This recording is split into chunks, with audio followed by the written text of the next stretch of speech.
ดำรัสว่าด้วยการปรับใหม่และมาตรการอื่นต่อผู้ละเมิดกฎหมายและระเบียบการเกี่ยวกับการจราจรทางบกมาตรา 12 การนำใช้รถที่มีสภาพเทคนิคบ่ได้มาตรฐาน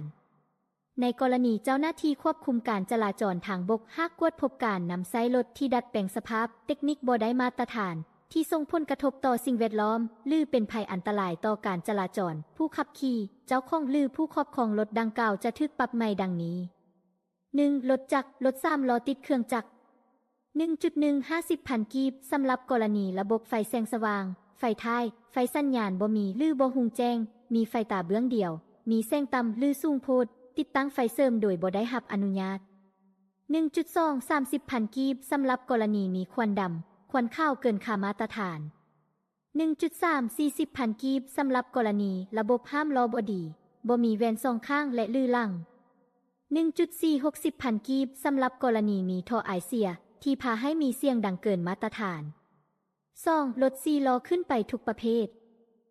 2.12 เซนกีบสำหรับกรณีระบบไฟแสงสว่างไฟท้ายไฟสัญญาณบ่มีหรือบ่หุงแจ้งมีไฟตาเบื้องเดียวมีแสงต่ำหรือสูงโพดติดตั้งไฟเสริมโดยบ่ได้รับอนุญาต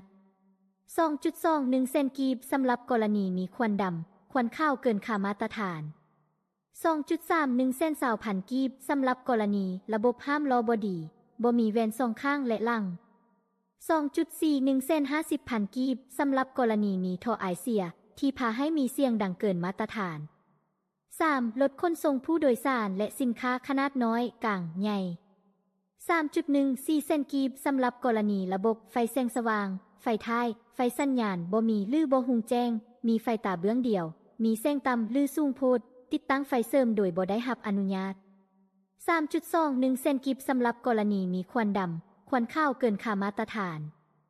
3.32 เซน20,000 กีบสำหรับกรณีระบบห้ามล้อบ่ดีบ่มีแว่นสองข้างและหลัง 3.44 เซนกีบสำหรับรถขนส่งผู้โดยสารและสินค้ามีการเสริมเผาและต่อเติมตัวถัง